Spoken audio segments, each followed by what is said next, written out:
Buenos días, profe. Yo creo que ya son mayoría. ¿Cómo me les ha ido?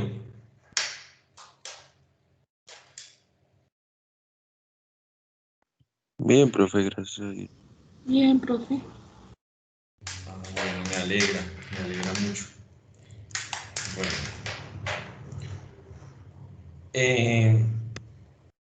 Las notas faltan algunos docentes por entregar, pero tranquilos, ya yo antes de subirlas al sistema se las enseño, bueno, pero entonces falta Mayra por dar notas, Yastri ya envió también el doctor Sánchez.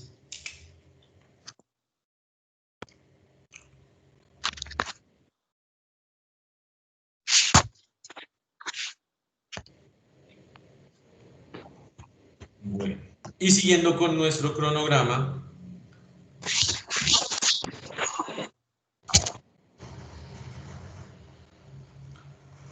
espérate porque es...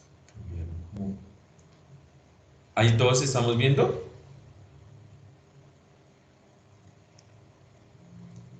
Sí, profe.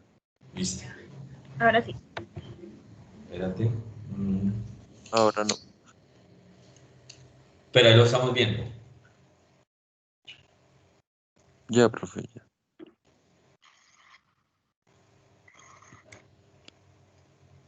Listo. ¿Ahí también ven esto?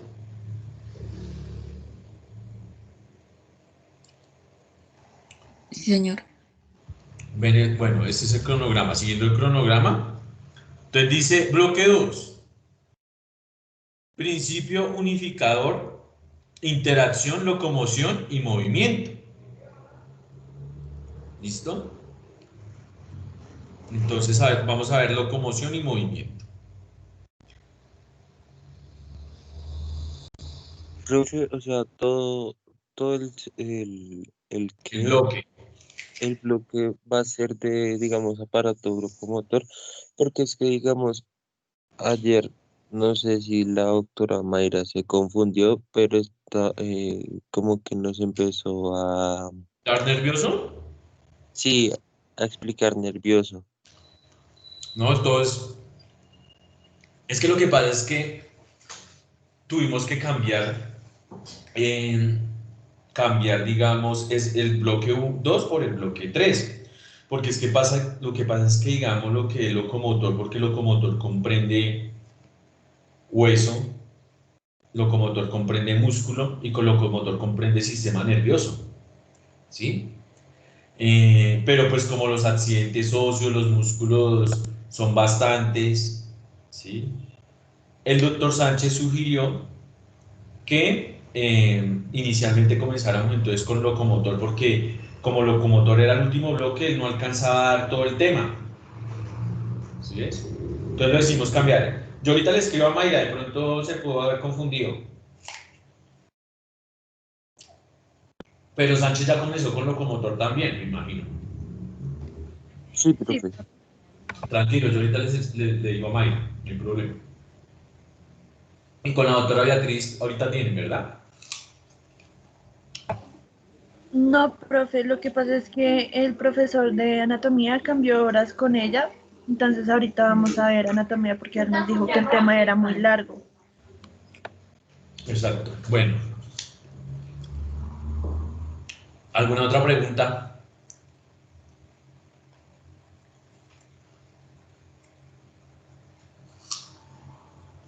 Bueno, No, pues, profe. entonces, este corte vamos a manejar eh, este bloque. No hay que llamarlo corte porque suena muy drástico, supuestamente los entes pedagógicos. Entonces, en este bloque vamos a hablar el aparato locomotor y como le venía diciendo, espera, grabamos porque no estoy grabando, creo.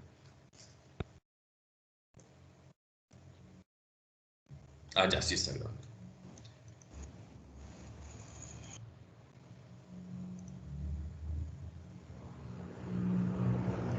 Cuando hablamos de todos esos componentes del aparato locomotor, hablamos no solamente de huesos, sino hablamos también del músculo, ¿sí?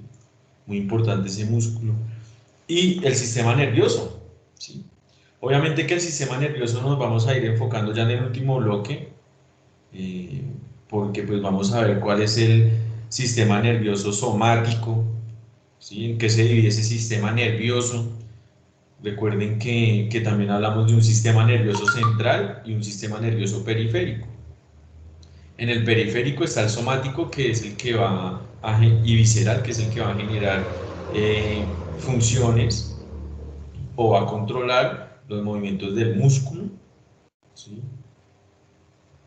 Que finalmente va a permitir pues el movimiento, ¿no?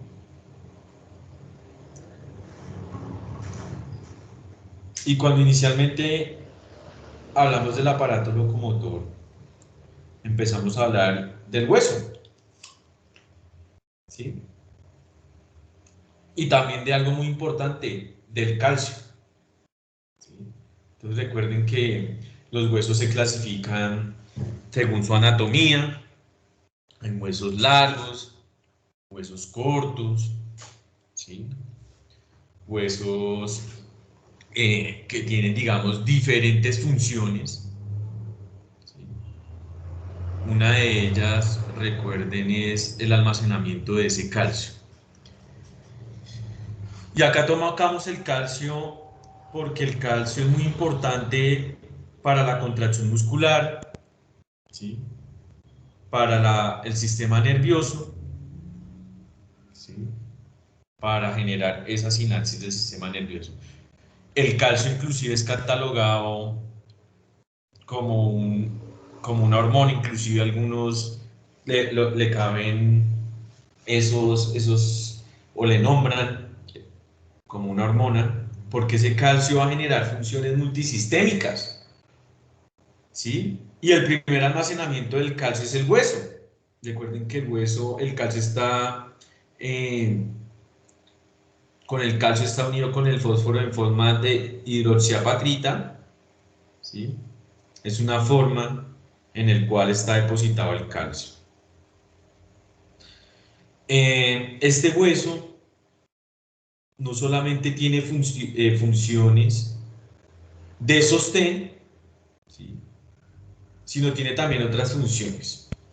Recordemos que ese hueso o el esqueleto como tal, ya lo habrá nombrado el profesor Sánchez, se puede clasificar en un esqueleto axial y un esqueleto apendicular, ¿no? Ese esqueleto apendicular pues va a estar dado por los miembros prácticamente, y el esqueleto axial va a estar dado por el raquis, o sea, por todas esas columna vertebral, ¿sí? Ese es el esqueleto axial. Recuerden que también en cuanto a los miembros deben de mantener es un eje, para mantener la biomecánica, ¿no? Recuerden que ese eje también se miran en los animales, como por ejemplo los aplomos, ¿sí? Cuando los que tengan de pronto prácticas con grandes animales, saben que uno mira los aplomos, que es mirar al animal desde atrás y mirar la dirección de sus miembros. Entonces hay unos animales que son abiertos de aplomos o cerrados de aplomos, ¿sí? Entonces ese hueso, ese componente óseo también debe tener un eje, ¿sí? Para mantener su estructura normal, ¿sí? Recordando que en los huesos largos también va a estar la médula ósea. Y acuérdense que cuando veíamos circulatorio, hablábamos que la médula ósea va a ir la eritropoyetina que se produce en el riñón y va a ir a estimular la diferenciación celular, bien sea para células de eritrocitos o bien sea para leucocitos, ¿sí? Entonces, en ese hueso, en los huesos largos, que está la cavidad medular, que está la médula ósea roja, es donde se va a generar entonces ese proceso de eritropoyesis.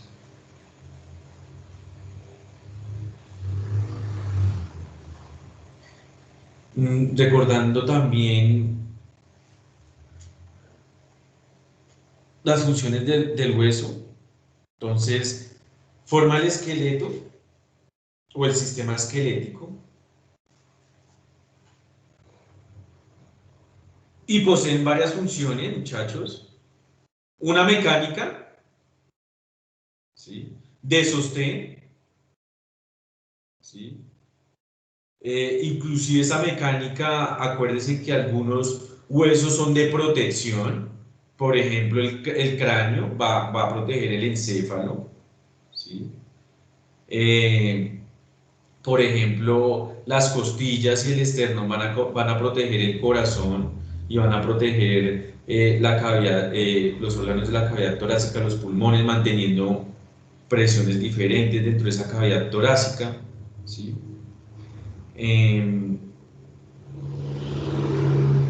Las mismas vértebras, ¿sí?, van a generar también una protección sobre esa médula espinal, ¿sí? Es de sostén porque mantiene el esqueleto apendicular, pero también es de protección porque dentro del canal o en el medio de las vértebras va a estar la médula espinal, que es una prolongación del sistema nervioso. Entonces, es muy importante esas funciones. Funciones metabólicas, ¿sí? Recuerden que el hueso va a estar regido por varias hormonas, su formación, hormonas de crecimiento, hormonas que promueven la osteoclastogénesis o algunas que permiten la proliferación de osteoblastos y permiten que el hueso se empiece a formar, ¿sí? Responde también, digamos, a hormonas como la vitamina D, que son importantes, y la PTH, ¿sí? Muy importante. También vamos a ver cómo se genera la diferenciación de esas células que componen el hueso, ¿sí? Como la diferenciación de los osteoblastos, como la maduración de los osteoclastos, cómo se genera una resorción ósea y una reabsorción ósea, en la cual, digamos, todo ese componente es de tipo hormonal. Entonces tiene varias acciones metabólicas.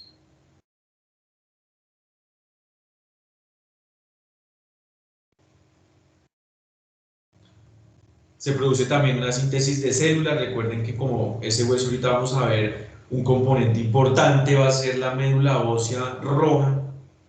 Recordemos que hay dos tipos de médula ósea, la roja y la amarilla, ¿sí? Pero esa médula ósea roja es donde se va a llevar la producción de eritrocitos y de leucocitos y de plaquetas. Entonces hay una síntesis de células. Pero también hay una síntesis de células en algunos momentos, por ejemplo, cuando hay una injuria sobre un hueso, por ejemplo, en una fractura, ¿sí? En una fractura aumentan unos receptores a nivel de las células de los huesos y van a empezar a estimular la producción de células que tienen un mismo origen embrionario, ¿sí?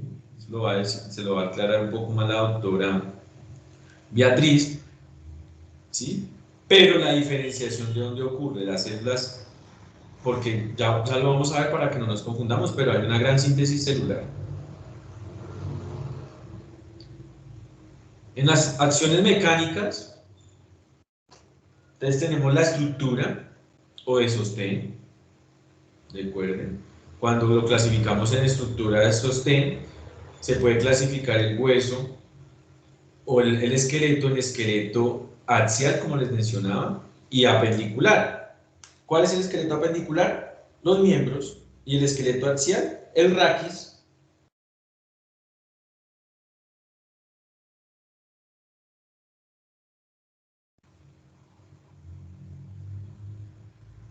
Protección. La cavidad pélvica, esos huesos que conforman la cavidad pélvica, sirven de algún modo de protección de órganos sensibles como la vejiga, ¿sí? Entonces también son órganos del útero de la mujer inicialmente, ¿sí? Sirven de protección. Entonces ya tenemos el cráneo, los huesos que componen el tórax, los huesos que componen la cavidad pélvica, ¿sí? Son huesos que sirven de protección. Las vértebras, ¿sí? Están protegiendo órganos vitales.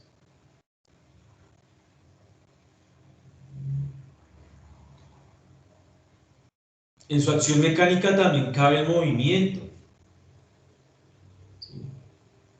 Entonces, ese movimiento se da gracias a que el hueso es la estructura donde se van, o es donde en realidad va a haber un eje y se va a formar el movimiento, o sea, con la ayuda del músculo, como ya les decía, que lo vamos a ir viendo más adelante. O sea que en este capítulo, muchachos, también hay que hablar de las contracciones musculares y todo esto, ¿no?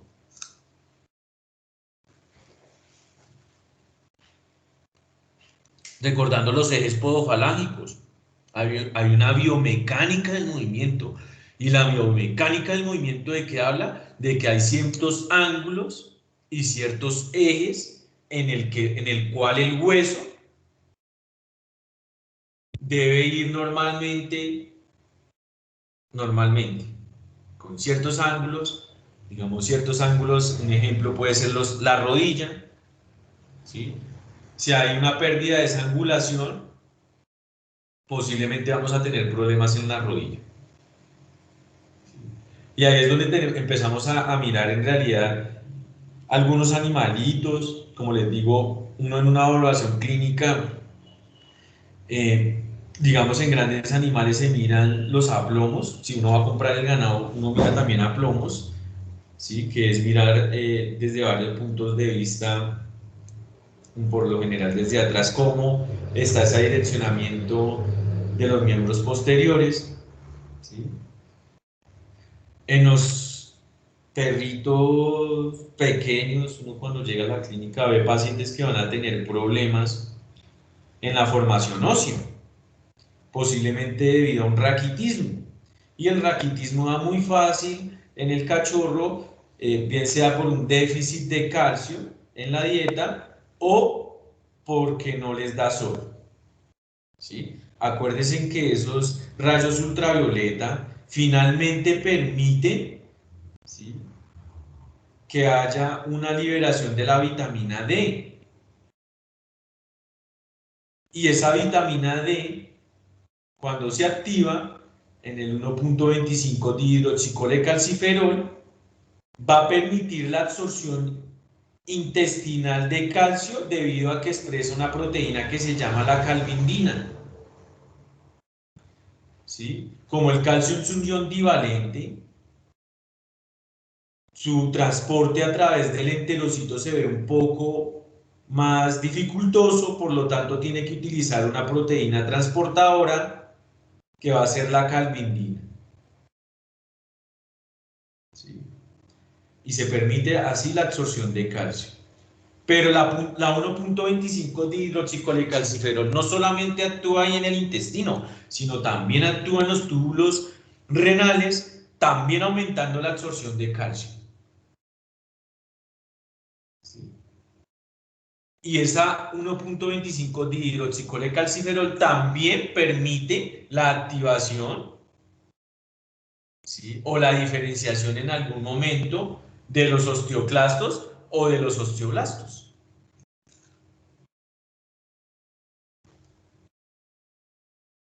Por lo tanto, la vitamina D aumenta los niveles de calcio en sangre,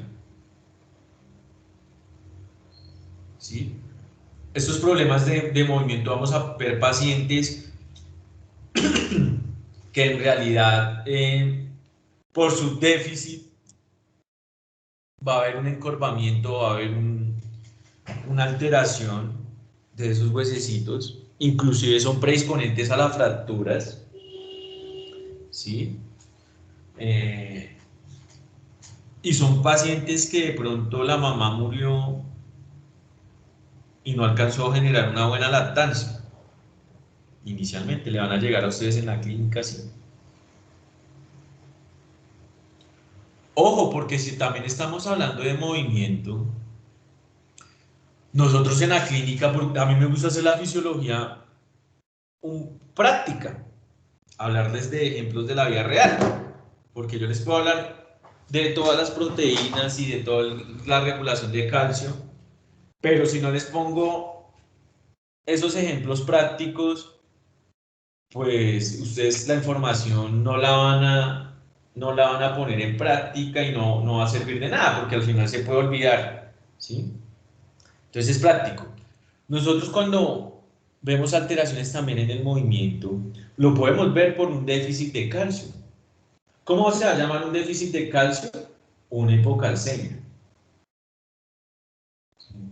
Entonces cuando baja el calcio se llama hipocalcemia. Y la hipocalcemia la encontramos en varias especies. La hipocalcemia la encontramos en vaca, la encontramos en la perra, ¿sí? Son las denominadas eclampsias también en la mujer, eclampsias por posparto, debido a la alta demanda en la utilización del calcio para la contracción del músculo, ¿sí? Uterino, eso sí, los niveles de calcio, inclusive la vaca en la vaca comienza el pico de la lactancia, y en esas vaquitas que hay un déficit de calcio, ¿sí? Porque el calcio también es muy importante para esa producción de leche, ¿sí? Van a tener una hipocalcemia. Y vamos a ver vaquitas que están con las paticas de adelante recogidas. No sé si hayan visto alguna vez. Esas vaquitas tienen una hipocalcemia o una eclampsia postparto. Doblan las manitos. La vaquita está comiendo, pero doblan las manitos. Toman una posición de ese ya cuando hay un déficit neurológico más grave debido a la hipocalcemia, porque es que esos niveles de calcio, muchachos, yo les voy a enseñar toda la regulación de esos niveles de calcio, y esos niveles de calcio son muy controlados. Niveles bajos o altos, por muy pequeña que sea la cantidad que se desvía de la normalidad, va a generar consecuencias sistémicas. Van a haber pacientes que van a presentar problemas neurológicos, ¿sí? Por ejemplo, la perra sí la presenta más fuerte, inclusive la perra le llega con movimientos musculares involuntarios, ¿sí? Muy importante, el calcio también.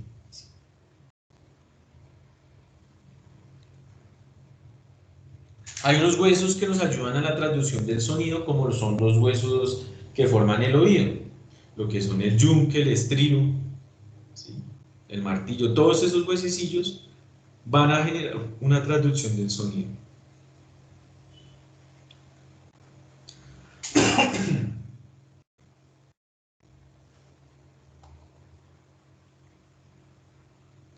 Hasta hay preguntas.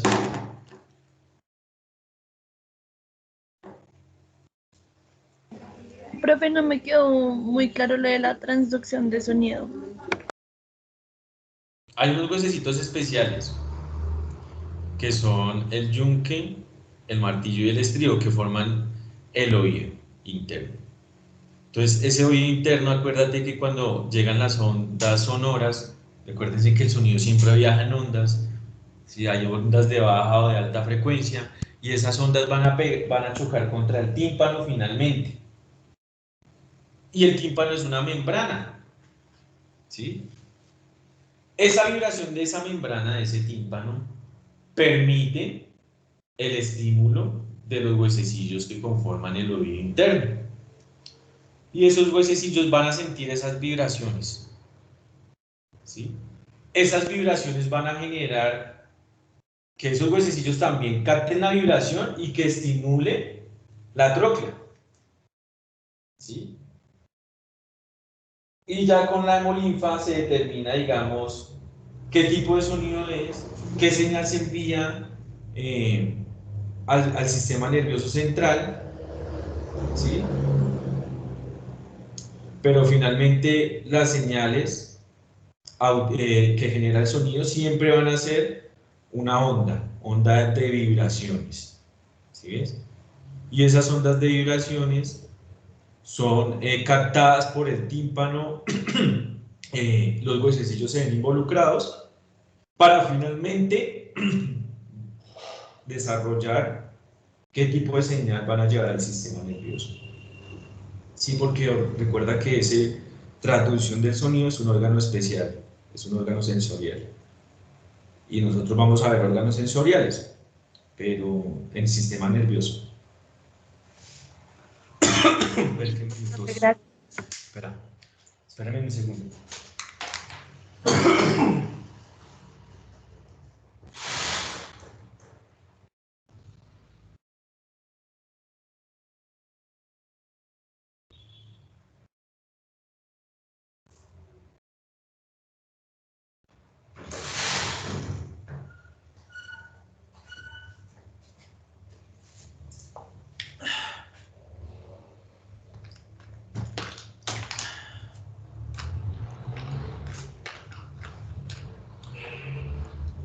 Listo, esperen que está.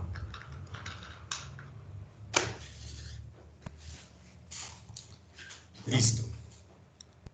Funciones metabólicas. Almacenamiento de minerales.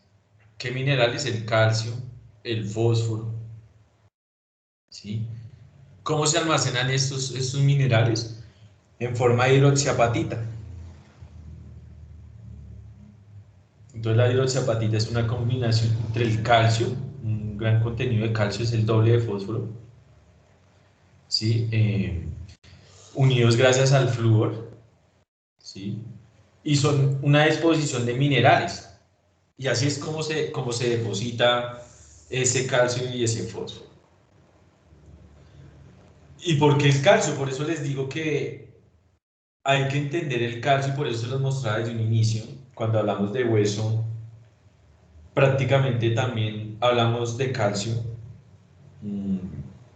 Y debido a eso, porque es el principal almacenamiento de calcio. ¿Y el calcio para qué es importante? Para la contracción muscular. El calcio es importante para la sinapsis a nivel del sistema nervioso. ¿Sí? ¿Alguien encendió el micrófono? ¿Lo podemos apagar eso? El calcio, ¿sí? Tiene muchos. Recuerden que el calcio en algún momento cuando yo les mostraba cómo era la señalización mediada por proteína G, acuérdense que finalmente esa proteína G, ¿sí? Permitía la liberación de algún modo de calcio, ¿sí? Por parte del retículo sarcoplásmico y que ese calcio finalmente llegaba a ser o generar algunas funciones o algunas activaciones de algunas proteínquinasas que finalmente llevaban a cabo cierta labor requerida por la célula. Entonces ese calcio es muy importante y mira de dónde venimos hablando con el calcio. También acuérdense de la contracción de la fase 2, de la fase de meseta del corazón, está por los canales de calcio. Entonces, niveles bajos en calcio o altos en calcio van a generar consecuencias sistémicas. ¿Sí? Entonces, es para empezar ya a meternos. También vamos a ver nosotros en este bloque calcio, regulación de todos esos minerales, ¿sí? ¿Cuál es el calcio iónico? ¿Cómo es el calcio unido a proteína? ¿Sí? Que es muy importante. Pero entonces ahorita en la cabeza, y eso lo sabíamos desde hace mucho tiempo, que el principal almacenamiento de calcio es el hueso. ¿Sí? No, hay digamos, alteraciones en este almacenamiento, como por ejemplo el raquitismo o la osteoporosis. ¿Cuál es la diferencia entre raquitismo y osteoporosis? Porque igual en los dos muchachos hay una desmineralización del hueso. O sea, hay una pérdida de ese contenido inorgánico, de ese contenido de calcio en el hueso. Y la diferencia es en que el raquitismo es en animales jóvenes y la osteoporosis es en animales viejos. En la mujer se da, mira que ahí dice una propaganda, toma caltrate. ¿Sí? Si la mujer después de que le da la menopausia empieza a tener déficit de estrógenos y esos estrógenos son muy importantes para la mineralización ósea.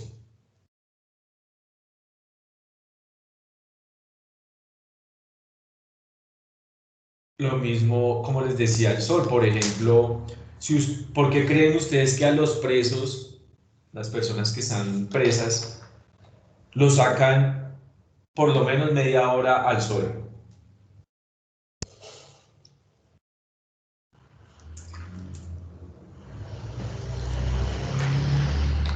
Porque el sol es importante, porque a través de esos rayos ultravioleta vamos a provocar la liberación y la estimulación y la activación de la vitamina D. Y esa vitamina D es importante para la absorción de calcio a nivel intestinal.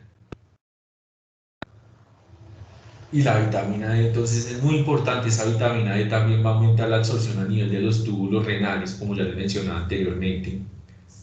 Lo menciono es porque para que lo vayan cogiendo o vayan teniendo esas ideas claras.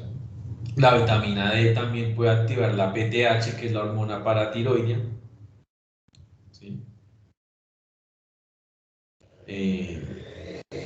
Y las dos pues generan pues un aumento en la osteoclastogénesis y aumentan la resorción ósea en algún momento. Sí, o sea que eso lo que hace es que saca el calcio del hueso y aumenta los niveles en sangre.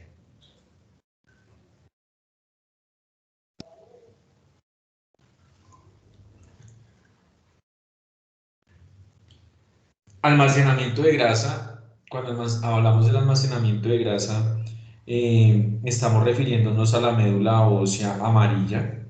Recuerden que esa médula ósea amarilla es un almacenamiento de grasa, ¿sí? No tiene funciones metabólicas o no tiene funciones de producción de celular como es la médula ósea roja, ¿sí? Ya ahorita vamos a ver dónde van a ir dispuestas o en dónde van a ir ubicadas tanto la médula ósea roja como la médula ósea amarilla. Por eso no sé si yo les llevo, digamos, esto a la práctica. ¿Alguno ha tomado ese chocolate de pata? Algo así, que sabe feísimo y que es todo grasoso. ¿Chocolate de pata? Sí. ¿Nunca? Sí, sí, Sí, señor. profe. Eso, que es grasoso. ¿Se han visto que eso es grasoso? Esa es la médula ósea amarilla. Pero dicen que eso, o sea, que eso es grasoso también por el colágeno que tiene eso, ¿no? Lo que pasa es que, bueno, ya que hablas del colágeno, el colágeno sí va a estar muy implicado ahí porque van a haber ahí fibroblastos y los fibroblastos son los que generan el colágeno y siempre que hay esa producción de hueso y que estén involucrados estos fibroblastos, va a haber colágeno, ¿sí? Pero entonces el contenido de grasa es mayor, ¿sí?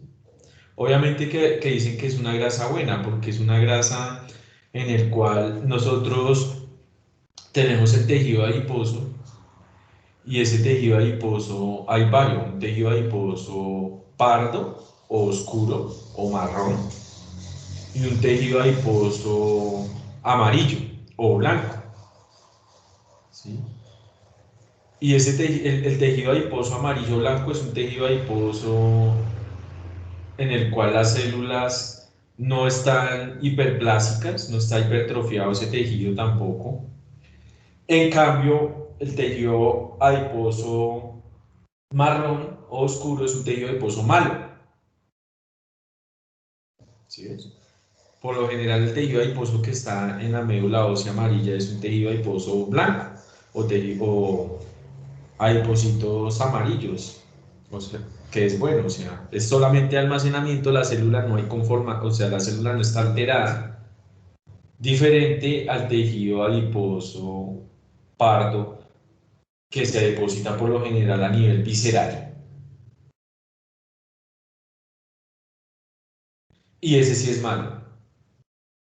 Ese sí genera una hipertrofia del tejido adiposo y genera una liberación de las adipoquinas. Las adipoquinas son como una serie de hormonas que son liberadas por el tejido adiposo. Sí, entonces, pues no es malo ese caldo, ese chocolate de pata no es malo como tal. ¿Sí? Pero pues es un ejemplo para que ustedes lo tengan también en cuenta, ¿listo? Y por eso se llama de pata, porque igual se utiliza la tibia o esos huesos, la tibia, el radio, esos huesecitos que contienen bastante contenido de tejido de médula ósea amarilla. ¿Qué otra pregunta?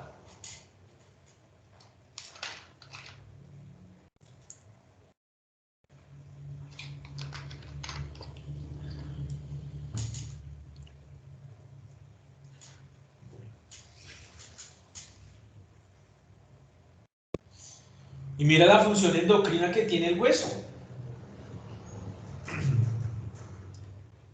Hay un factor de crecimiento fibroblástico, ¿sí? Mira que estos actúan sobre los riñones para reducir la reabsorción de fosfato. Y hay otro que se llama la osteocalcina, mira, aumenta la secreción de insulina por el páncreas, disminuye el nivel de glucosa plasmática y aumenta la sensibilidad a la insulina. Esos son unos de los ejemplos de la función endocrina que tienen los huesos. Entonces imagínate, sustancias liberadas por el mismo hueso pueden actuar en órganos distantes, como por ejemplo en los riñones, para controlar el fósforo, por ejemplo.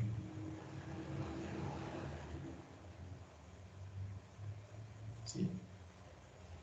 La osteocalcina, mira, estimula la secreción pancreática, ¿sí? La secreción de esa secreción endocrina del páncreas, ¿sí? Entonces son muy importantes también estas funciones del hueso. Uno piensa que solamente era de sostén prácticamente, pero vemos que son varias las funciones. La médula ósea roja, que va a funcionar para la producción de glóbulos rojos, de leucocitos y plaquetas, también son importantes. Y ahí tenemos un cráneo de un bovino y un equino. ¿Cuál es el del bovino?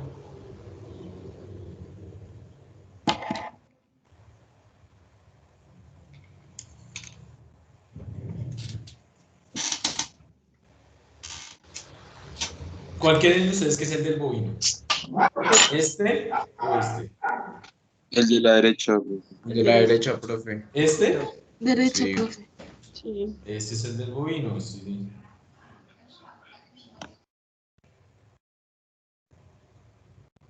Bovino. ¿Y el del equino cuál es? Pues este.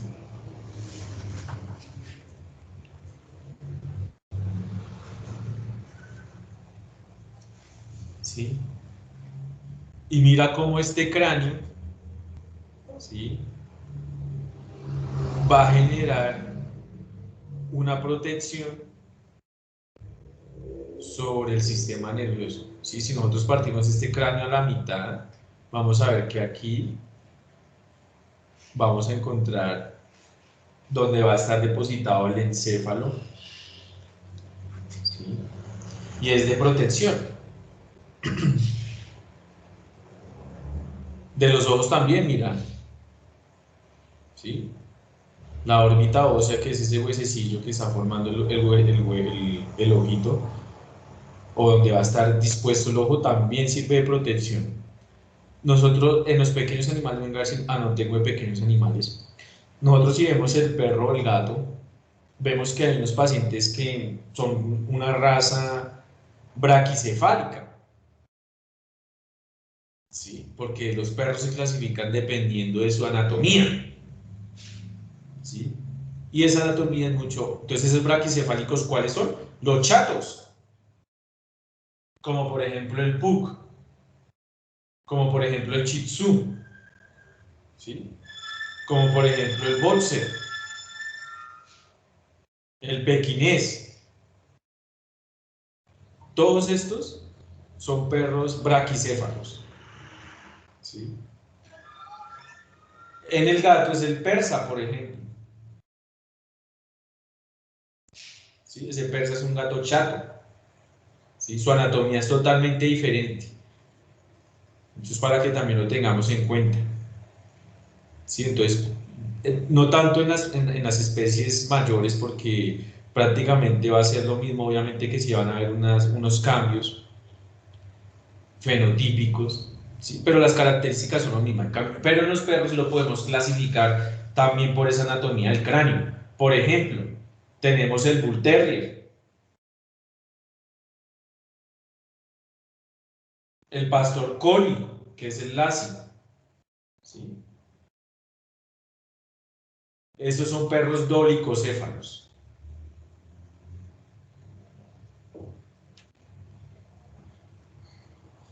¿Sí? Entonces, dependiendo de esa anatomía del cráneo, se puede clasificar el animalito en los perritos y en los gaticos. Y vamos a ver que, digamos, en esos braquicefálicos, que son los chatos, en algunos momentos esta órbita ósea es abierta, o sea, no tiene este hueso, no se fusiona. Como no se fusiona, son más predispuestos a subir esoftalmia, o sea, que el ojo se les salga.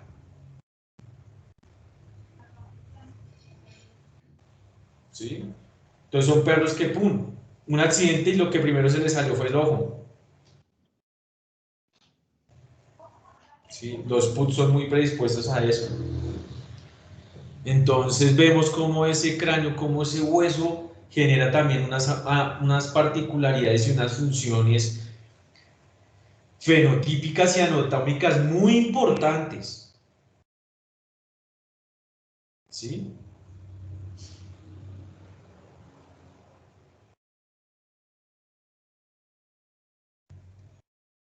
En cuanto a la hematopoiesis, recuerden que hematopoiesis es sinónimo de eritropoiesis, ¿sí? Recuerden que se hace en la médula ósea roja, ¿sí? Esa médula ósea roja, no sé si acá está así, bueno.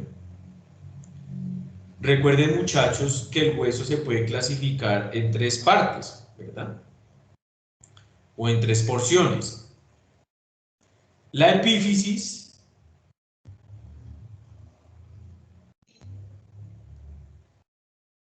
la metáfisis y la diáfisis, que es la parte media.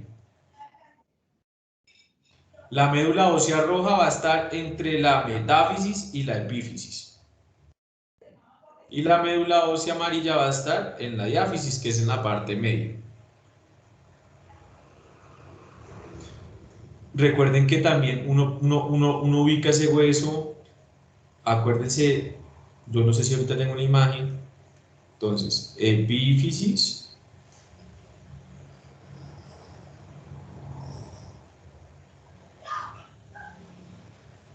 metáfisis y la diáfisis. En esas porciones se clasifica el hueso. Que si está el hueso ubicado cerca hacia el esqueleto axial, esa epífisis, esa metáfisis y esa diáfisis, o sea, si esto se acerca hacia el cuerpo, hacia el tronco, por decirlo así, sería proximal. Y si se alejan, tendrían los mismos nombres, o sea, acá viene la metáfisis y esta es la epífisis, pero en este cambio se va a llamar distal. ¿Por qué? Para podernos ubicar anatómica y topográficamente en el animal. Por ejemplo, si yo voy a tomar una radiografía y el perro presentó una fractura, ¿sí?, de la porción o distal o proximal, y de qué porción, de la epífisis o puede ser de la diáfisis, ¿sí?, que sería la parte media. Entonces es muy importante también tener en cuenta estos puntos de referencia anatómicos y topográficos.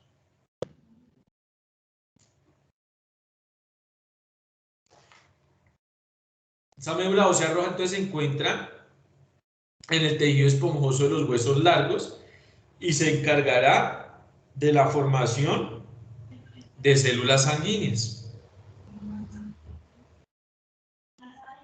Ya lo habíamos visto que entonces el tejido o se sensa la hipoxia, que son niveles bajos de oxígeno, y se va a liberar por parte de los fibroblastos intersticiales del riñón la EPO, que es la eritropoyetina, ¿sí?,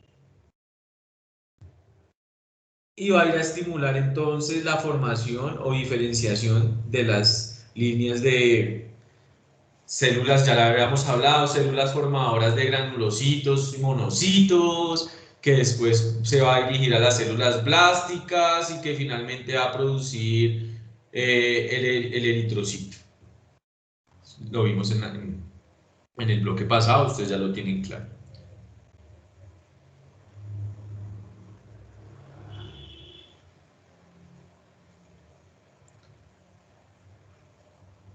La estructura del hueso hace parte de la estructura y también tiene una estructura. Y acá lo tenemos, mira. Entonces tenemos la epífisis, la metáfisis y la diáfisis. ¿Sí es? Una clasificación también importante del hueso es en un hueso esponjoso. Acá lo tenemos. Hueso esponjoso. ¿Sí? O si el hueso es compacto.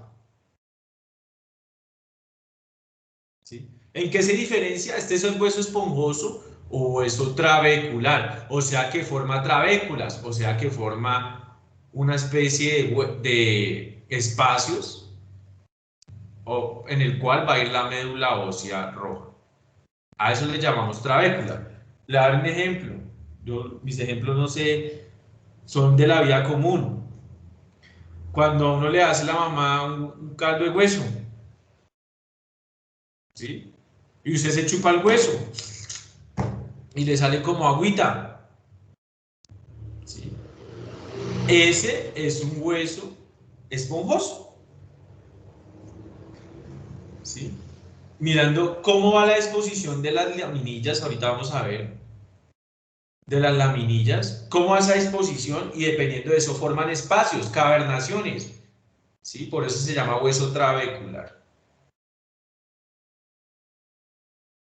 Y el hueso compacto es un hueso ya más fuerte, ¿sí? Por ejemplo, digamos cuando vamos o cuando comemos pollo, ¿sí? Ubíquese en que ese es el huesito del pollo, ¿sí? Uno más blando es esta porción de la epífisis, pero hacia la mitad el huesito del pollo va a ser más duro, va a ser más complicado, ¿sí? Eso se debe a que ese hueso ya es un hueso compacto, es un hueso que las laminillas forman, están conjuntamente, ¿sí?, dispuestas, digamos, ahorita ya les voy a mostrar cómo es esa estructura, ¿sí?, dispuestas como en serie de discos, de cilindros, ¿sí?, generando pues que ese hueso sea compacto. Entonces ya tenemos las posiciones anatómicas, epífisis, que se mouse.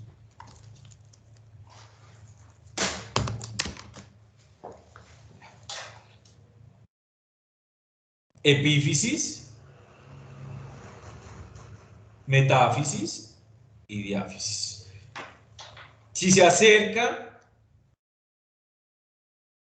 al centro del cuerpo, ¿sí?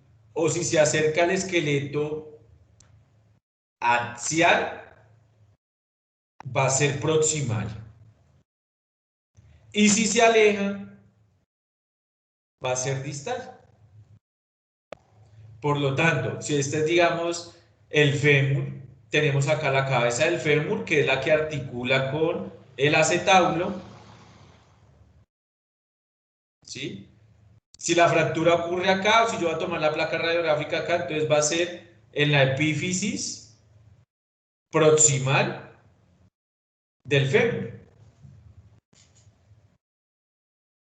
Pero si la fractura es acá, contra la rodilla, es en la epífisis distal del fémur.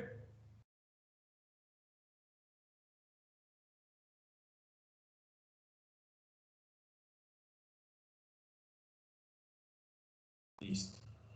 Recordemos entonces que la porción de esa epífisis hay una línea epifisiaria, la cual va a formar las líneas de crecimiento. ¿Listo? Recordando también que en la porción de la epífisis, tanto distal como proximal, y que va a ser la unión posiblemente con otro, o la continuidad del miembro, uniéndose a otro hueso, siempre en esas porciones que hay contacto con otro hueso, va a haber cartílago. ¿Sí? Porque van a formar las articulaciones. Mira, acá vemos ese cartílago. ¿Sí? Siempre formando las articulaciones. Lo mismo vamos a ver una línea epifisiaria, línea de crecimiento, más o menos están entre la metáfisis y la epífisis, esas líneas de crecimiento. Recordando también algo muy importante, que va a ser el periósteo, y el periósteo va a ser una membranita que cubre, compuesto por células aplanadas, ¿sí? Van a formar el periósteo, toda esta capita que vemos acá rojita, todo esto que está cubriendo el huesito, mira, ese es el periósteo,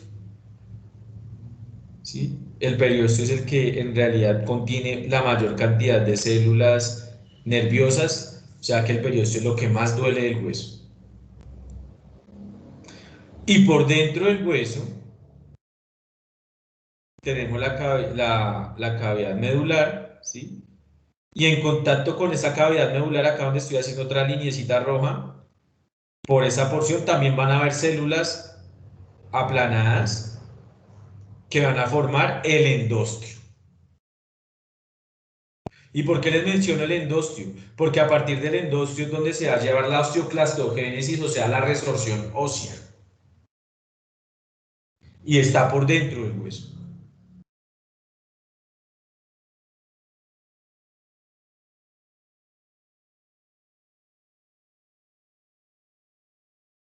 Ahí vemos el hueso trabecular o el hueso esponjoso, ¿sí?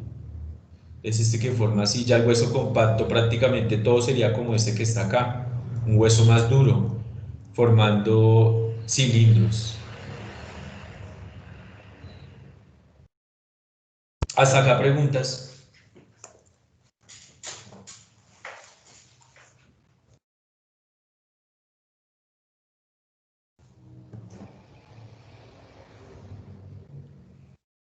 Profe, no me quedó claro lo del endostio. El periósteo es una membrana compuesta por células superficiales y aplanadas que están cubriendo el hueso. Y el endostio es una membrana similar al periósteo, pero por dentro del hueso, hacia la cavidad medular. Obviamente que en ese endostio es donde van a estar los osteoclastos y los que van a generar la reabsorción ósea, o sea que el hueso cuando se necesitan, cuando bajan los niveles de calcio y el hueso como es el depósito mineral más grande del cuerpo, entonces empieza a sacar calcio. ¿De dónde lo saca? Pues de la porción del endostio.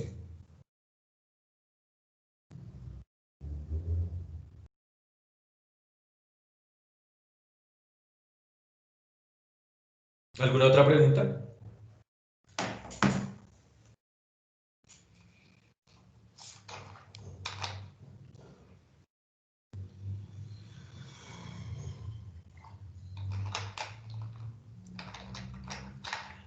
¿Algún chico? No sé, ¿todo claro?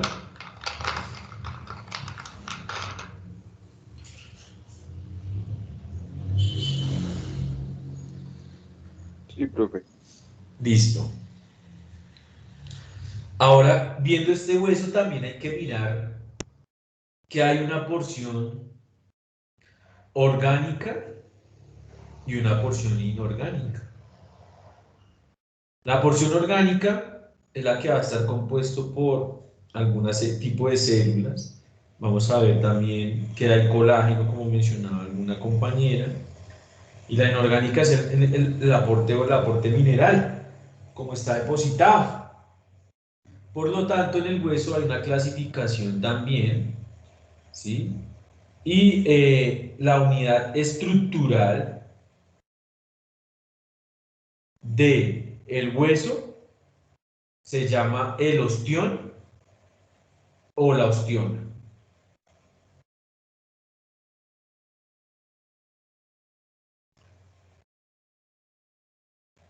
Y ese ostión o esa ostiona es una exposición concéntrica, ¿sí? O de laminillas en forma concéntrica de cilindros, ¿sí? De los depósitos minerales.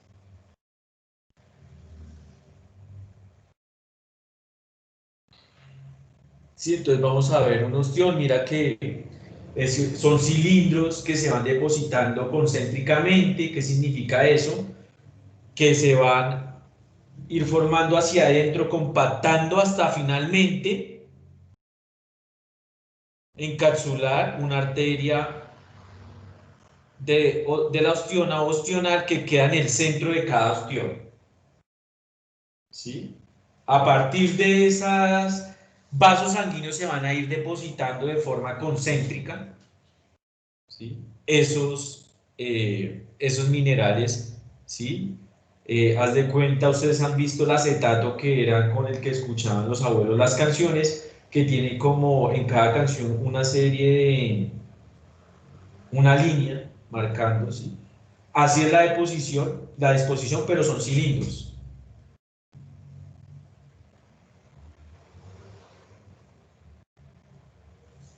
¿Sí? Importante, entonces mira cómo van las laminillas, unas laminillas intersticiales que vienen a ser todas estas laminillas, esta de acá, esto es una laminilla, mira. ¿Sí?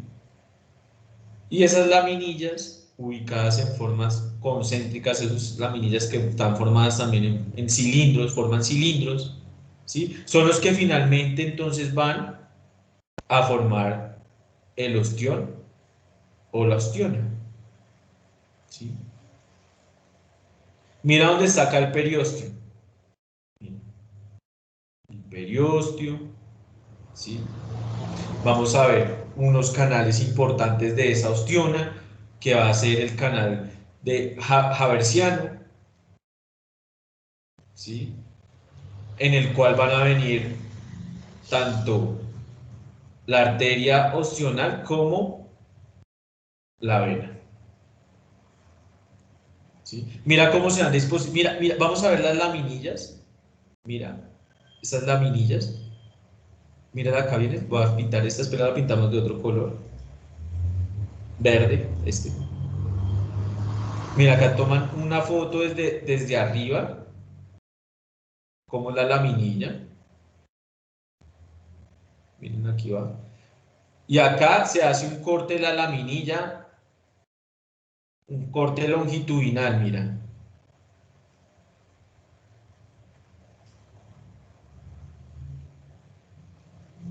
¿sí? O sea que esto va a ir hasta terminar allá el hueso.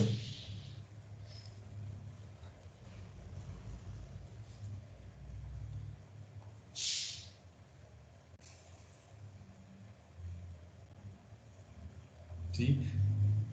Dentro de estas ostionas y manteniendo también esas ostionas vamos a encontrar en algunos momentos osteocitos. ¿Sí? Acuérdense que las células del hueso también son osteoblastos, osteoclastos, son las células de la línea osteoide y osteocitos. Los osteocitos son las células más viejas del cuerpo. Hay osteocitos que pueden llegar a durar 25 años. ¿Sí? Y ese osteocito lo que sirve es para mantener y nutrir y son células de mantenimiento de la ostiona.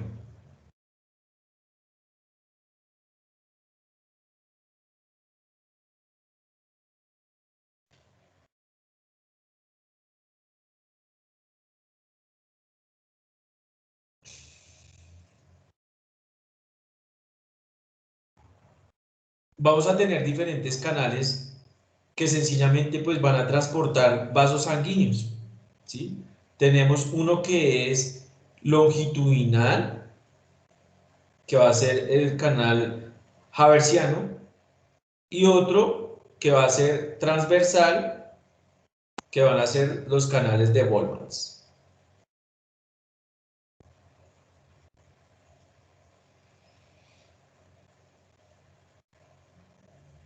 ¿Sí? Esos haversianos que van a obtener pues la arteria osteonal, ¿sí? Y los canales de Volmans van a tener todas esas ramificaciones que salen de esas arterias y esos vasos sanguíneos. Para finalmente llegar, mira, al periósteo también, mira, llegan al periósteo, casi en contacto con el periósteo. ¿Sí? Así se va a mantener la irrigación y la inervación del hueso. Preguntas hasta ahí.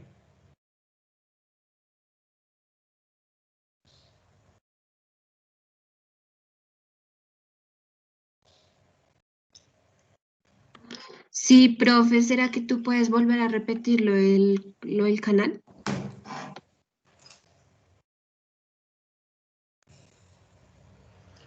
Los canales sencillamente van a permitir el transporte o la ubicación de los vasos sanguíneos, ¿sí? Obviamente que esto también, mira que el periósteo es muy importante también. Ahora vamos a ver cómo va la disposición de las venas, mira. Vamos a ver que hay diferentes arterias, ¿sí? Mira cómo van llegando, arterias epifisiarias, ¿sí? Las arterias del periósteo, ¿sí? Por lo tanto, el hueso también tiene irrigación, ¿sí ves? Ahora le tomamos un aumento a esta porción, mira. Esta porción de acá la aumentamos a 100x y llegamos acá, ¿sí? Y lo que les estoy mostrando aquí es cómo es la disposición de los vasos sanguíneos, ¿sí? Que finalmente, mira, van a permitir, mediante las arterias del periósteo, que se transporten todos estos vasitos sanguíneos para finalmente la nutrición o el mantenimiento de esos ostiones o esa ostión. ¿Sí? Entonces esos vasos sanguíneos, si es una arteria ostional, es la media. A partir de esa se van a formar las laminillas y a partir de ellas es que se va a obtener los nutrientes y el oxígeno, porque en realidad esta porción de las laminillas no necesita oxígeno. ¿Quién necesita el oxígeno ahí?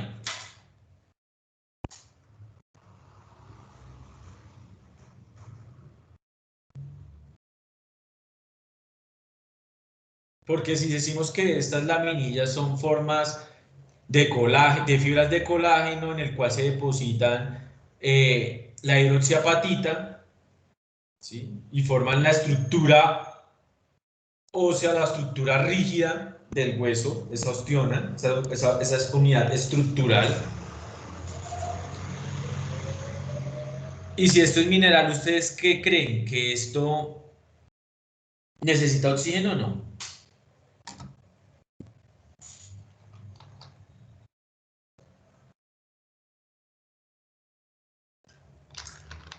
Cualquiera el que quiera responder. Sí, profe. ¿Quién opina lo contrario?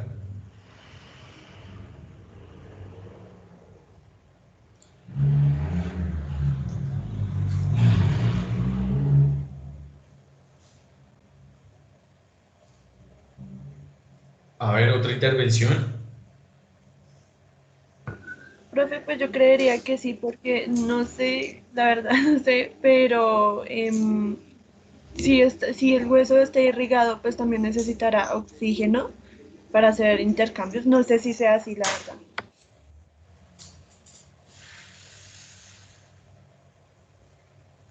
¿Quién más? ¿Quién da más? ¿Quién da más? Profe, pues por lo que es un mineral, yo creo que no es necesario el oxígeno, ¿no? Y entonces, ¿quién necesita el oxígeno?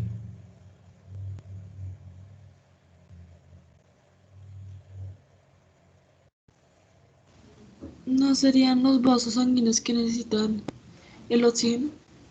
Sí, profe, yo No, creo que sí es necesario el oxígeno. Pues también ya que pues hay arterias o pasan arterias por los huesos. exacto. Entonces, pues las arterias, como sabemos, llevan oxígeno. Entonces yo creo que sí es necesario, pues ya que ahí también se forman pues ¿Y quién las forma? diferentes células sanguíneas y pues como los eritrocitos también transportan oxígeno, entonces yo creo que sí son necesarios. Bueno, listo. Pero ¿para quién? En realidad es para los osteocitos. ¿Sí? Los osteocitos van a estar metidos porque el osteocito es el que va a estar manteniendo la osteona. Entonces el osteocito lo que va a coger y ay, acá esta porción de calcio falta o esta osteona no está bien formada, ¿sí? Y va a mantener esa osteona ya formada, ¿sí? Entonces el osteocito necesita esa irrigación, por eso debe tener vasos sanguíneos, ¿sí? Muy importante también ese periósteo, ¿sí? Entonces, ¿qué pasa? Que van a haber unos vasos medios de la osteona que van a ir por el canal haversiano. ¿Sí? Van a ir en forma como longitudinal, o sea, a lo largo del hueso. Y van a haber otros canales, que es el canal haversiano, que es el que va a transportar esas ramificaciones. Y van a ir ubicados en forma transversal.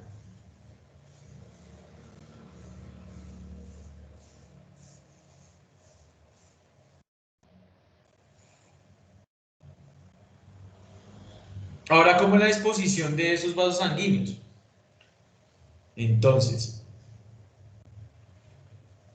eh, van a venir una arteria epifisiaria que va a ir pues a irrigar esa epífisis. Acuérdense que en esa porción es donde probablemente esté la médula ósea roja, ¿sí? Por lo tanto, su gran aporte. Lo mismo la arteria metafisiaria en la metáfisis, ¿sí? Y mira que en comparación de esas dos porciones del hueso, en comparación con la diáfisis, es más rica en esa irrigación, ¿sí?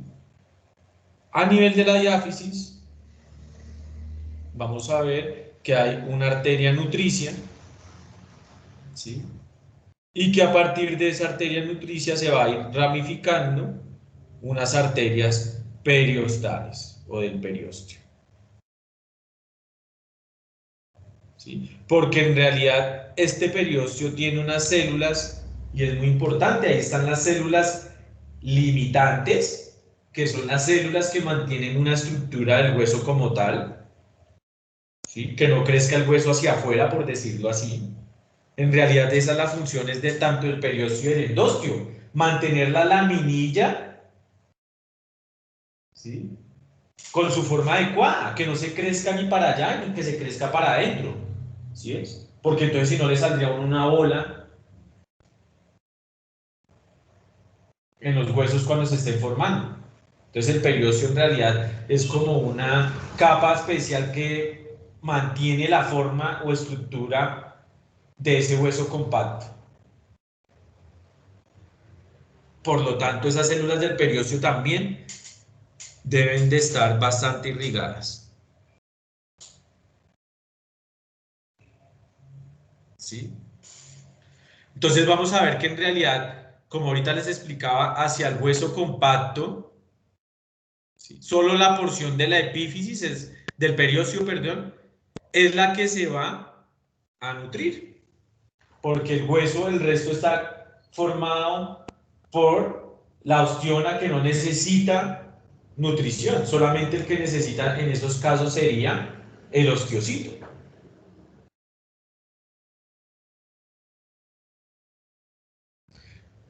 Por lo tanto, si yo me fracturo un hueso a la mitad, el sangrado va a ser menor que si yo me lo fracturo en la epífisis.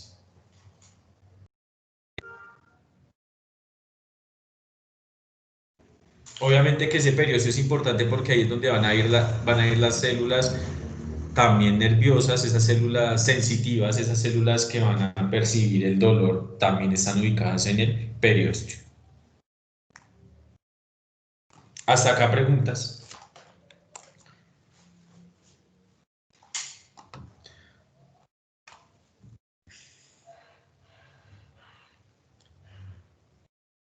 ¿Ya? ¿Alguna pregunta? Regálenme 2 minuticos, voy por un vasito de agua. Vayan pensando las preguntas.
Listo, muchachos. ¿Ya pensaron? ¿O no tienen preguntas por el momento? Profe, yo tengo Profe, yo una tengo una. pregunta. Listo. Ya uno. Dime. Dale tú primero. La chica primero. Profe, entonces, si digamos hay una fractura en la epífisis y ahí está lo que tú dices, la parte sensitiva de los nervios, ¿se puede perder la movilidad para siempre o se puede recuperar? Digamos,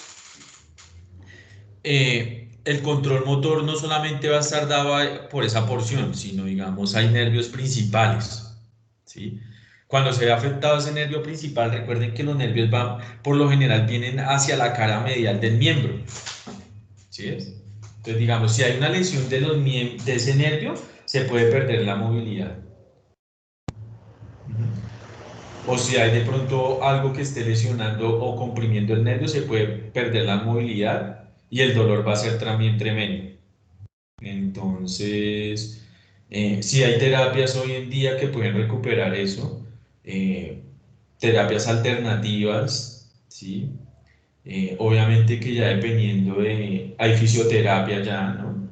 La rehabilitación, y funciona muy bien, o sea, no tanto eso, de pronto ustedes más bien cuando les toque de pronto amputar un miembro, ¿sí? Porque de pronto el perro lo cogió un carro y le destrozó el miembro y era un perro de pronto de la calle y el perro duró 15 días en la calle hasta que lo recogieron y lo llevaron, y cuando fueron ya tenía osteomielitis, o sea que ya comprometía el hueso, y para salvar prácticamente la vida del animal hay que hacer amputación. Hay que hacerlo, esa amputación sí se hace hacia la porción de la epífisis, ¿sí? No, tú no vas a partir un hueso y lo vas a dejar hacia la mitad, ¿sí? O sea, tú digamos, si vas a hacer la amputación y vas a, digamos, si este es el húmero, tú no le vas a dejar la diáfisis, tú vas a hacer la amputación es a nivel de la epífisis, a nivel de la articulación, con la siguiente estructura, con el siguiente hueso, ¿sí? Y acá es donde tú tienes que aprender a cortar el nervio. Porque si tú no sabes cortar el nervio, que es una técnica que se llama de guillotinamiento, ¿sí? Si tú no sabes cortar ese nervio, vas a generar algo que se llama, y en el humano es muy frecuente, lo que pasa es que el animalito no habla, algo denominado el miembro fantasma. No sé si lo hayan escuchado. Sucedía mucho en el ejército o en las personas que pisaban esas minas quiebrapatas. No sé si ustedes se acuerden de que habían unas minas que había colocado la guerrilla por allá, y que si usted pisaba eso perdía el miembro. Entonces los soldados y campesinos que cayeron en esas minas pues sufrieron esta amputación de los miembros con un traumatismo tan fuerte en el cual el nervio quedó expuesto y queda con sensibilidad, y la persona pensaba que tenía el miembro o le dolía, ¿sí? Era por el modo tan tremendo como se perdió la inervación o el daño tan fuerte en el nervio que terminó finalmente con algunas terminaciones expuestas que generaban el dolor o el miembro fantasma, ¿sí? Entonces, es eso, pues lo del miembro fantasma es eso. Lo que tú me preguntas, entonces digamos, uno en realidad cuando tú haces esa amputación, ¿sí? O el proceso, digamos, la ortopedia ya es diferente, ¿no? Ya es dependiendo, porque digamos, si tú dejas una mala exposición del periósteo, por eso hay un removedor de periósteo, tú cuando entras a hacer una ortopedia y incides los músculos, recuerden que la mayoría de ortopedia se hace es por la cara lateral del miembro, ¿no? Entonces tú coges y incides el músculo, expones el hueso y luego va a quedar el periósteo, que es como una capita brillante, ¿sí? Tú tienes que empezar a remover ese periósteo para poder acceder, dejar una porción de periósteo de ese hueso expuesta, donde vas a hacer la ortopedia, queda expuesta algo. Obviamente que va a generar un dolor postquirúrgico tremendo, ¿sí? Pero pues después el periósteo se va otra vez a regenerar, porque tiene esa capacidad, ¿sí?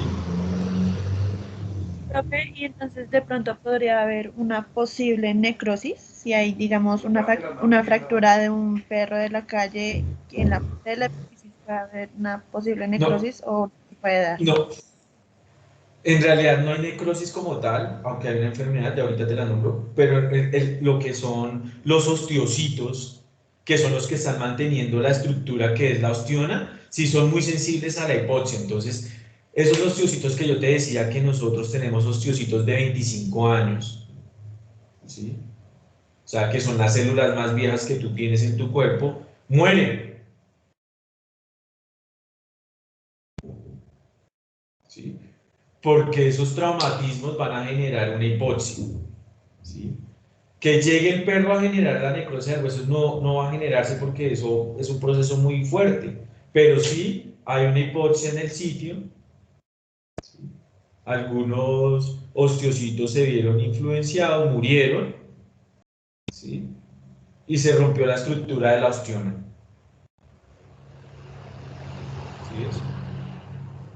Obviamente que ahorita vamos a ver que los osteoblastos, unos osteoblastos que son maduros, esos osteoblastos que son maduros pueden tomar diferentes caminos. Pueden ir a formar los osteocitos, ¿sí? O pueden ir a formar las células limitantes, o sea, las células del periósteo o las células del endosteo, dependiendo de lo que necesitemos, de esa demanda. Pero hoy en día, digamos, ya hablando de todo esto, en cuanto al tratamiento, digamos, de la ortopedia, ahora se hacen es con unas láminas de platino, no sé si ustedes las conocen, que son compresivas, ¿sí? Que en realidad pues usted no necesita en algún momento generar una remoción del periósteo fuerte, ¿sí? Sino sencillamente coloca la lámina por encima y se atornilla y ya, punto final. De eso se trata la cirugía.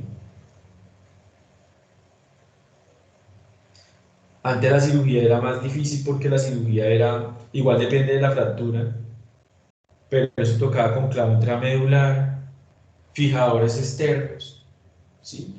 Hoy en día ya ha evolucionado mucho la ortopedia. Entonces, eh, el tratamiento pues es más rápido. Y en cuanto si hay alguna enfermedad que genere una necrosis, sí hay una enfermedad que se llama Letz-Peters disease, que es enfermedad o necrosis avascular de la cabeza del fémur. Esa necrosis avascular de la cabeza del fémur da, por ejemplo, en los French-Poodle o en los caniches, y esos pacientes generan un dolor tremendo y finalmente es porque la cabeza del fémur genera una necrosis eh, de tipo, o sea, que no llegue irrigación, o sea, es isquémica. Y hay que hacerle la extracción de la cabeza del fémur, ese es el tratamiento. Si ustedes tienen esa enfermedad, entonces lo que hacen es que hacen la abrasión de la cabeza del fémur, quitan la cabeza del fémur y después el callo óseo genera una articulación, ¿sí? Igual, digamos, también cuando hay una displasia de cadera o cuando hay lesiones que comprometen la cabeza del fémur, se corta la cabeza del fémur y el perro vuelve y articula, porque forma algo que es el callo óseo, que es una falsa articulación que se genera.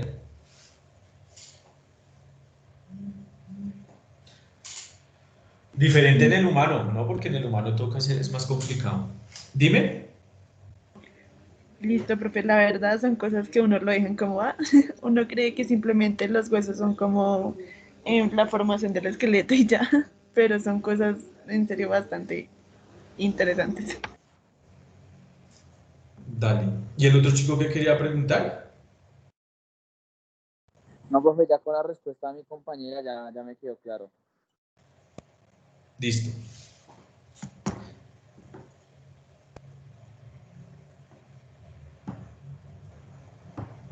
Aquí vamos a ver cómo es la maduración del hueso. Eso lo van a ver. Dime. Yo tengo una pregunta. ¿A qué se debe cuando, pues, una persona, por así decirlo, o un animal, como que hace un movimiento y como que uno escucha como que el hueso traquea, pero no duele ni es una fractura ni nada? Eso es los ligamentos. ¿Sí? Las denominadas como las yucas. ¿Sí? Entonces eso es un ligamento. Tú lo que haces es que, lo que pasa es que a nivel, las articulaciones como son muy ricas en células y digamos como los fibroblastos, son ricas en unas proteínas que son los proteoglicanos, ¿sí? En ácido hialurónico. Entonces las articulaciones en realidad son como filtros de algún momento de algunas sustancias, ¿sí? Entonces, y digamos, así la clasifica las medicinas alternativas. Entonces, en realidad las articulaciones son filtros, ¿sí? O sea, que las sustancias que finalmente son nocivas en algún momento pueden llegar a esas articulaciones, ¿sí? Entonces, esas articulaciones, uno en algún momento, si están tensionadas, las puede liberar de esa presión, ¿sí? Estirándola, ¿sí? Y va a sonar, no, eso es una diferente a una crepitación. Una crepitación ya es que un hueso roce con otro hueso, es el crujir del hueso cuando hay fractura, ¿sí? Pero por lo general esas yucas, sí, como le digo, son tensiones que hay de pronto en algún ligamento que utilizaste durante un tiempo y queda como rígido, entonces uno lo estira y puede salir esa tensión, se libera. Diferente a los movimientos involuntarios cuando uno está durmiendo, que uno piensa que se va a caer o algo así, o que mueve los miembros, o que uno está durmiendo con alguien y empieza a pegar porque tiene movimiento, se mueve de un momento a otro. Esos ya son diferentes porque esos son unas despolarizaciones de la neurona que se dan en las neuronas de larga duración, ¿no? Es de larga duración, y que empieza un estímulo por la mañana y al final llegó a despolarizar esa porción o esa señal, ¿sí? Eso lo veremos también cuando veamos nerviosos, eso también es bonito, pero sí, eso de las yucas son unas tensiones que hay sobre los ligamentos y que al estirar y acomodar el ligamento se va a generar, ¿sí?, la liberación de esa tensión. Y profe, pues digamos, al sacar esas yucas o cosas así, no hay como, por así decirlo, eso no es malo o no hay una consecuencia. Pues en exceso sí, claro.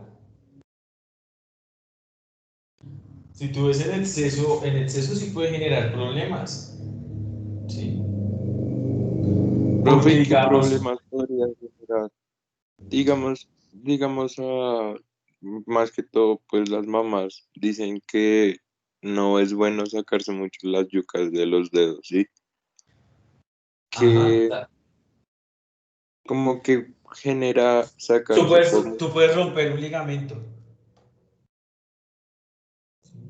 Mm, Entonces, si rompes un ligamento, pues ya acuérdate que yo te dije que había un eje para mantener la posición. Inclusive en el humano debe tener unos ejes falángicos, o sea, que sus huesos de sus dedos deben dirigirse hacia una dirección. Pero si tú a cada rato estás molestándote ahí, molestándote, y en algún momento puedes romper un ligamento por el mal movimiento que hiciste, ¿sí?, vas a empezar a generar problemas. Tú no puedes que no generes dolor, puedes que no generes dolor, pero más adelante te vas a dar cuenta que ese eje va a cambiar y puede predisponer a artritis degenerativa.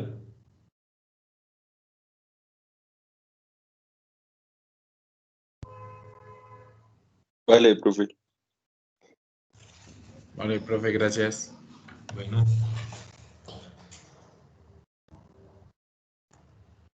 esta imagen pues muestra un hueso maduro y un hueso inmaduro, ¿sí? Ahorita vamos a ver los tipos de osificación y eso. Entonces, un hueso inmaduro, vamos a ver que la cantidad de células, mira, todas estas que están acá son células. Por lo general, células productoras de hueso, que serían los osteoblastos, ¿sí?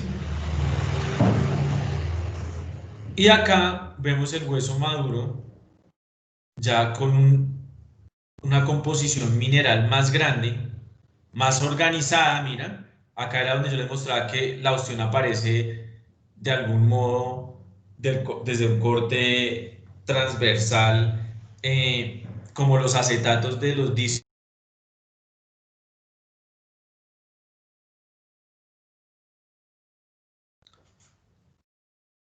Mira los osteocitos formando, hay unas formas, unas porciones que se llaman las lagunas y esas lagunas están formadas por osteocitos, miren. Entonces, todos esos son osteocitos que están formando finalmente o manteniendo el hueso. Y mira la lámina concéntrica que yo les digo, forman láminas concéntricas.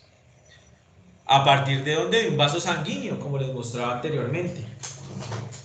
De ese vaso medio ostional, ¿sí? Es donde se va a formar entonces esa estructura, esas laminillas concéntricas.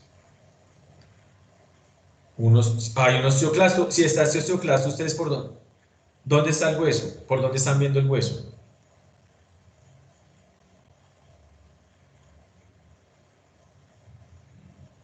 ¿Desde el periósteo o desde el endostio?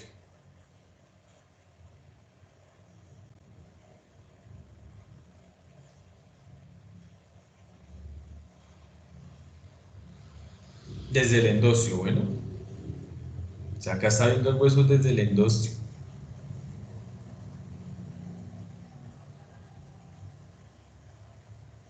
Listo. ¿Alguna pregunta hasta acá? Yo creo que podemos dejar hasta acá. Igual es que es tempranísimo. Preguntas, no preguntas.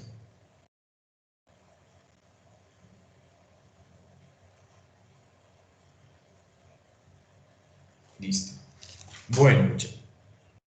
Dejemos hasta acá un segundito y vamos a mirar algo. ¿Ya tienen formados los grupos?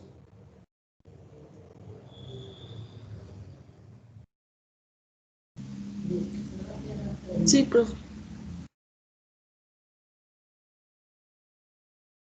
Listo. Entonces, para que hayan formado los grupos, esta vez vamos a ver varios escenarios. Ya les muestro. Venga, un segundito.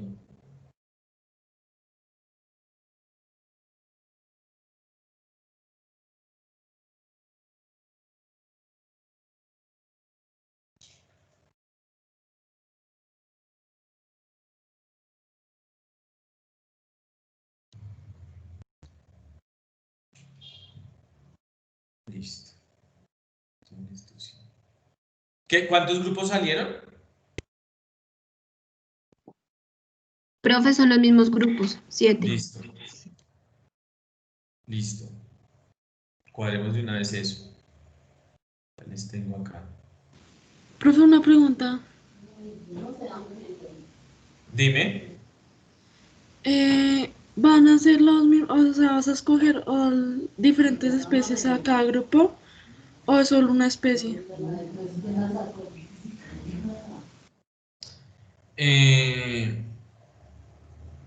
Son varias especies y son diferentes escenarios. Todos son diferentes escenarios. Este es el segundo bloque, múltiples escenarios. Y entonces cuadrémoslo así. Como vamos en orden, ¿no es cierto? Grupo número 1.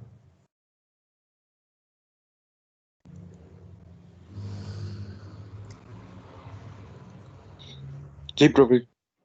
No en pantalla, esperen, ya les muestro la pantalla.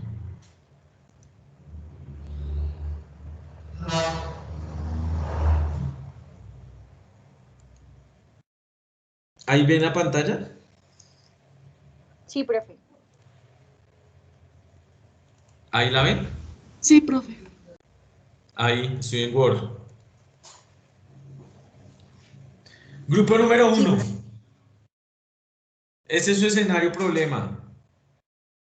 Una vaca Jersey de 4 años ha parido esta mañana a primera hora. Es su segundo ternero. el ganadero lo ha llamado porque, aunque la vaca se quedó de pie después del parto, parecía descoordinada. Ahora, unas horas después, la vaca está tumbada y parece torpe. Le han ofrecido agua, pero la ha rechazado. No hay otras vacas afectadas. Esta vaca no tiene antecedentes de problemas médicos. ¿Sí? A la exploración clínica, evidentemente, aquí en estos escenarios también, de algún modo, se pueden utilizar frases de la vida común, ¿listo? No tienen que ser necesariamente clínico, pues porque por el nivel en que estamos, ¿listo? A la exploración clínica, o sea, ustedes lo llamaron como médico y fue. Aquí es donde ponemos en práctica, digamos, la fisiología y todas las materias que componen este núcleo. Entonces la vaca parece torpe y no le presta mucha atención a usted ni a lo que ocurre en el establo. Su temperatura es ligeramente baja y la frecuencia cardíaca es un poco alta. La respiración es normal. Está algo deshidratada. ¿Sí? Tiene las orejas frías al tacto. El pulso periférico son débiles y las contracciones del rumen ha disminuido. En la exploración no parece que tenga lesión que le impida ponerse de pie.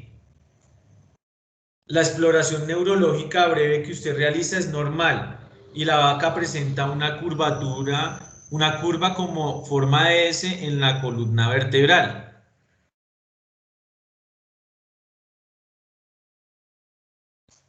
Grupo número 1.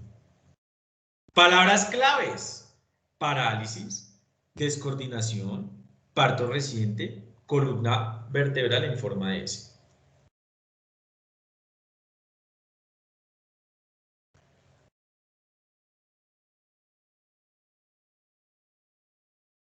Múltiples escenarios. ¿Listo? Ese es el del grupo número 1. El del grupo número 2.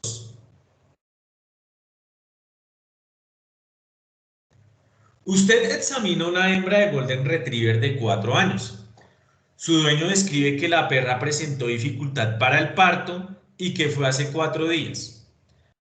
Ahora no se puede levantar y ha convulsionado. Al inicio la hembra se sentía inquieta, agitaba, temblaba, tambaleaba, se tumbaba sobre un lado como si tuviese un espasmo. Su agitación se aumentaba y salivaba mucho. Los miembros posteriores se tornan rígidos por momentos. A la exploración clínica. Entonces, la anomalía en la exploración muestra tetania generalizada, con un estado de conciencia estuporoso, temperatura de 41 grados centígrados. La perra no responde a estímulos ambientales ni al llamado del propietario. Presenta un lloriqueo quejido, rigidez, que es una parálisis espástica, cuadro de convulsiones tónico-clónicas bruscas, contracciones de extremidades, se encuentra en decúbito lateral izquierdo, presenta contractura de la mandíbula, la lengua queda colgando y se la muerde, apareciendo un babeo sanguinolento. No hay pérdida total del conocimiento, ya que mantiene reflejos corneal y pupilar.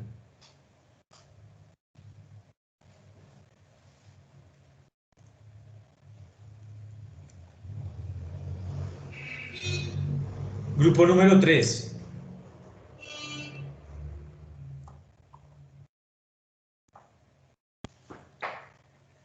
Reciben una llamada de unos clientes que están preocupados por su potro, Tennessee Walking, de 4 meses de edad. Por la mañana salió con la madre, pero por la tarde ni el potro ni su madre volvieron para que se les diera de comer. Los dueños salieron a buscarlos y encontraron a la madre junto al potro, que no podía levantarse. Estaba tumbado de costado y parecía incapaz de colocarse sobre el esternón. Cuando intentaron ayudarlo a cambiar de postura, el potro empezó a dar golpes. Intentó huir. Ustedes le dicen a los dueños que no muevan al potro y que irá a verlos enseguida. Llegaron ustedes a la finca.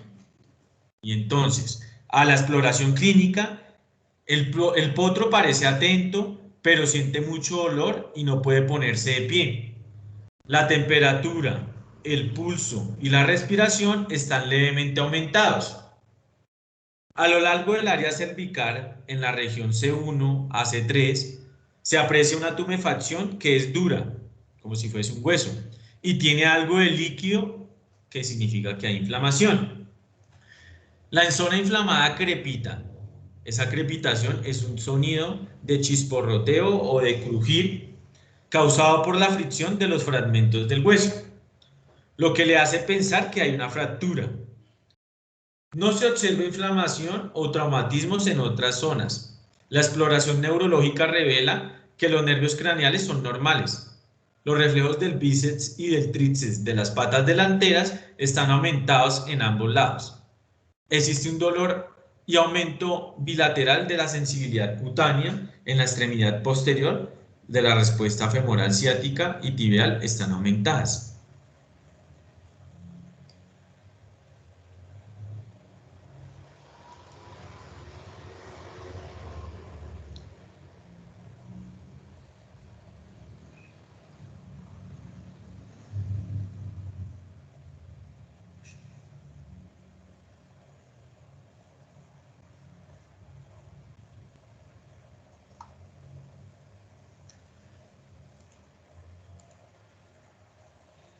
Yo tengo unas imágenes por acá, espérate, esto.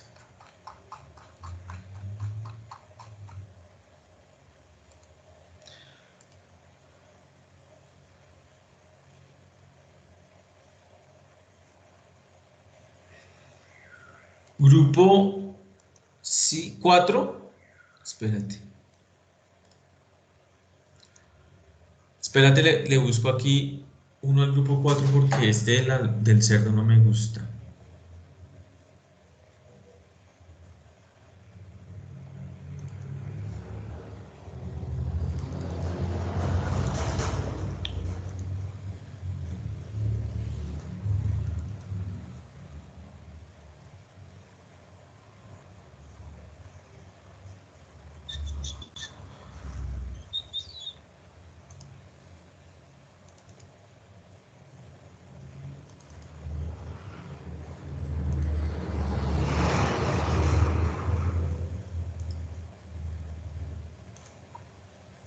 Bueno, pero ¿qué le parecen esos escenarios, muchachos? Ahorita en la siguiente hora terminamos de ajustar estos escenarios y terminamos de repartirlos. Pero hasta el momento, ¿qué les parece? ¿Si les causa curiosidad o qué? Porque es que lo estamos aproximando a la clínica. El del 5 sí lo tengo, espérate. El del grupo número 5, falta el del 4. Usted examina un pastor alemán de 4 meses cuyo dueño asegura que el perro no ha crecido. Es el más pequeño de toda la camada y sus miembros delanteros están torcidos. A la exploración clínica física, usted determina que el animal presenta baja contextura, los miembros anteriores presentan valgus, mucosas pálidas, el resto de la exploración estaba dentro de los límites normales. Sin embargo, incluso con el ejercicio, el perro muestra una debilidad progresiva sobre las extremidades delanteras. Se realizan exámenes de sangre que incluyen cuadro hemático, bioquímica sanguínea. Los resultados muestran leucocitosis moderada, con neutrofilia moderada, con hipoglicemia e hipocalemia. Las radiografías de los miembros anterior del nieso muestran una lesión sobre la línea de crecimiento. Y aquí están las radiografías.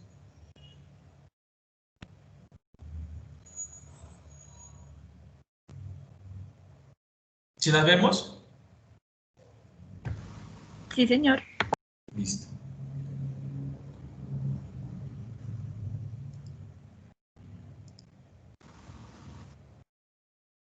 Listo. Grupo 6. Una perra Golden Retriever de 4 años se perdió esta mañana. El propietario lo ha llamado porque la perra fue atropellada por un carro. Al inicio parecía descoordinada, Ahora, unas horas después, la perra no apoya el miembro trasero derecho, le han ofrecido agua y toma normal. Esta perra no tiene antecedentes de problemas médicos. A la exploración, la perra presenta claudicación en el miembro posterior derecho. Aparentemente, de ánimo, la perra está normal. Se realiza examen ortopédico y presenta una crepitación con desplazamiento marcado en la epífisis distal del miembro posterior derecho. Y el paciente está con grado de algidez. Al examen físico, su temperatura es ligeramente baja y la frecuencia cardíaca es un poco alta. La respiración es normal y se decide tomar radiografías en el miembro afectado. Y estas son las radiografías.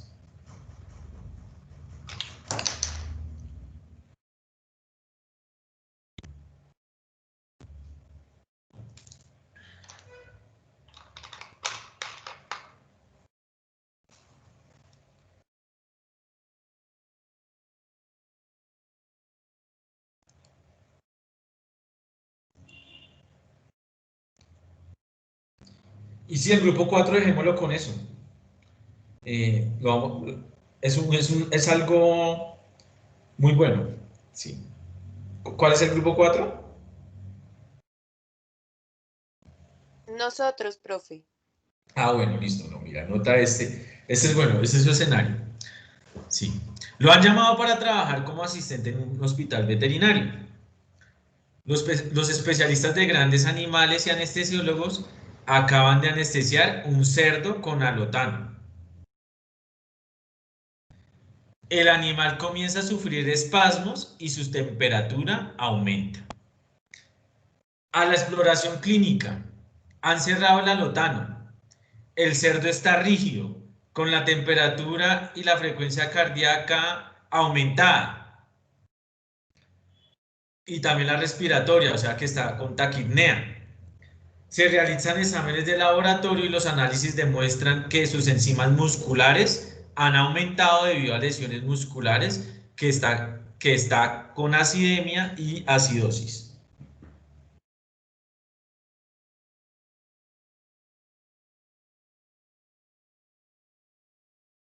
¿Listo? Vale, profe. Ok, profe. Y falta el grupo 7. Venga, si quieren.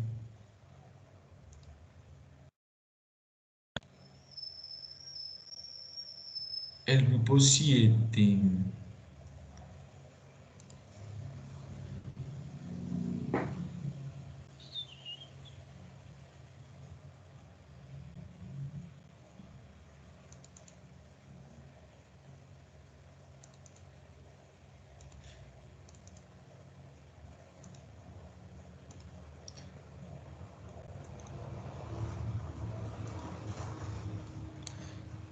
Acá tengo otro escenario, pero no me acuerdo dónde lo metí. Bueno, el grupo 7 ahorita les doy el escenario cuando iniciemos la otra sesión, bueno. Okay, Pero hasta el momento, ¿qué les pareció los escenarios? Son escenarios prácticos. ¿Sí? Entonces, ya se van a aproximar a qué es una radiografía, cuáles son las vistas de una radiografía, ¿sí? Porque en realidad uno cómo evalúa eso es con las radiografías. Entonces, es bonito, digamos, también hay que diferenciar si el trastorno es neurológico o es ortopédico, ¿sí ves? Vamos a ver cambios también a nivel de diferentes iones que van a generar consecuencias, consecuencias así sistémicas como vamos a ver estos animalitos. Listo, muchachos. Siguen con el doctor Richard. Entonces, nos vemos ahorita más tarde. Espérame, no vayan a salir y espérate, bajamos la lista.